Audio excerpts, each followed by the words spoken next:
Kurdish students who actually participated in the protests. The Kurds have participated, but again, it's been conditional on the attitudes of the Green Movement and its leaders, which has been quite unsatisfactory for the ethnic groups. The last piece is, I just want to finish by a quote from Dr. Ghassemlou,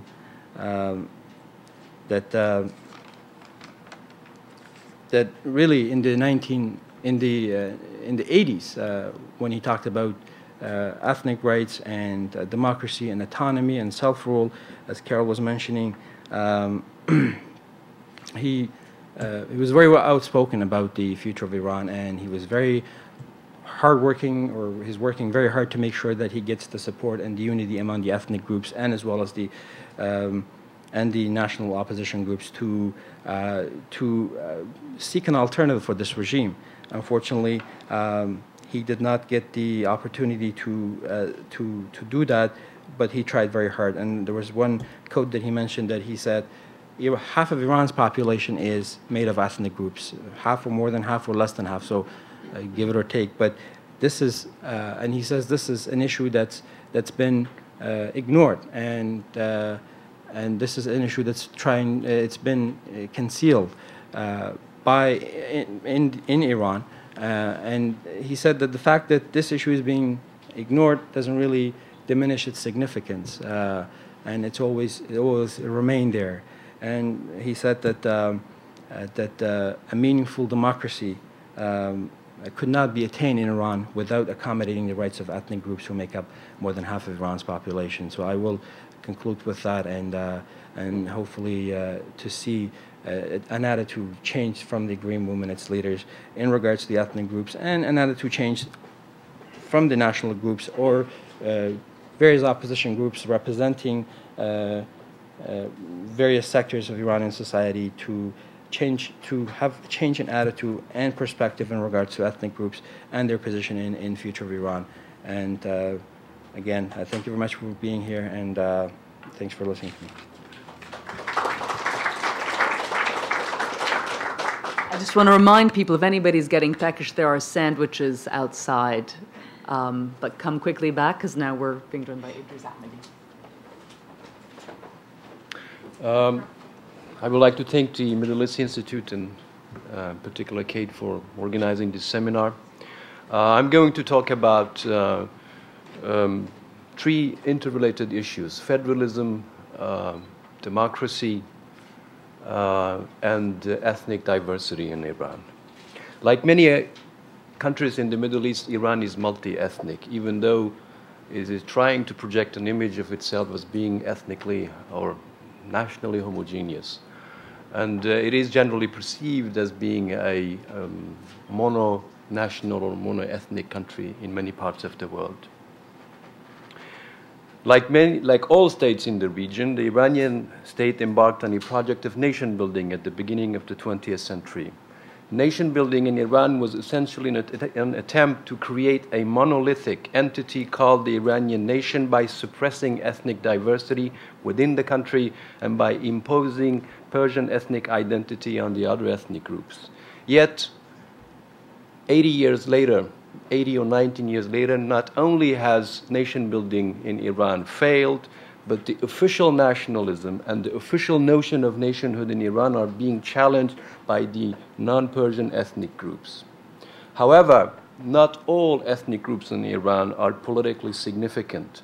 By politically significant, I mean that they have explicit political demands for recognition as distinct ethnic or national groups, and that they have shown organized resistance to the government. Two ethnic groups, two major politically significant ethnic groups, the Azeris, which is the second largest group, and the Kurds, they managed to set up their own autonomous republics following the Second World War.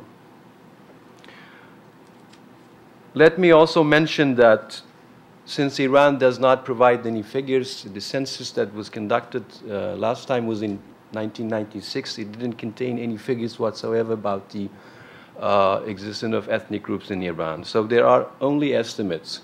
For example, One estimate by the Central Intelligence Agency is that the Persians in Iran constitute no more than 51%. Next to them are the Azeris, or Azeri Turkish-speaking people, which is 24%. The Kurds are estimated to be 7% of the population, the Arabs 3%, and the Baluchis 2%. This is the same estimate one can find in the report, the country report by Freedom House. The Library of Congress, however, has a somewhat different estimate. According to them, the Persians constitute 65% of the population, the Azeris 16%, the Kurds 7%, the Arabs 2%, and the Baluchis 2%. So we do not really know we do not have exact data about the ethnic composition of the country, but these ethnic groups are politically significant in the sense that I alluded to.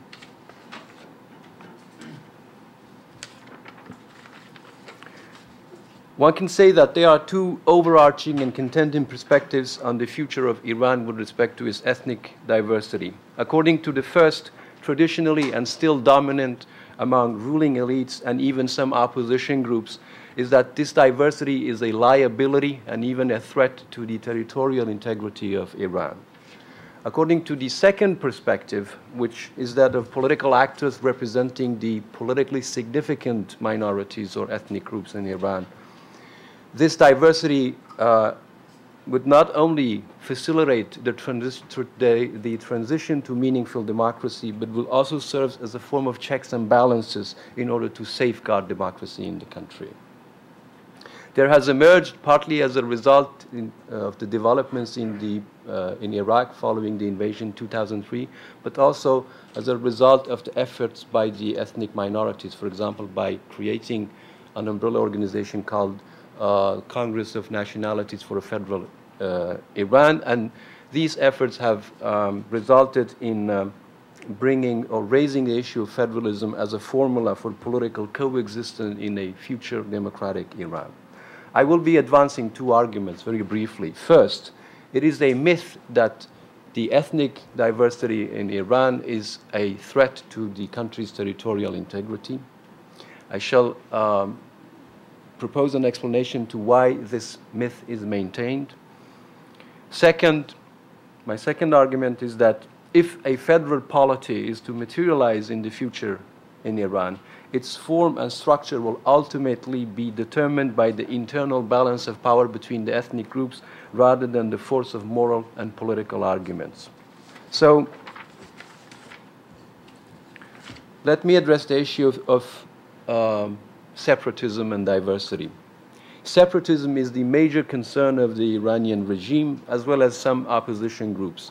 And separatism is invoked as a justification for the violent suppression of political demands by the ethnic groups. Calls for federal system in Iran is equated by the regime as well as some opposition groups with separatism. Yet the stated demands of the Kurds, the Azeris, the Baluchis, and the Arabs are not separation from Iran, but peaceful coexistence within a federal Iran. So why the persistent reference to separatism? In my opinion, it is less motivated by a concern over the territorial disintegration of Iran than it is a concern about changes in the status quo, changes in the existing relations of power. By existing relations of power,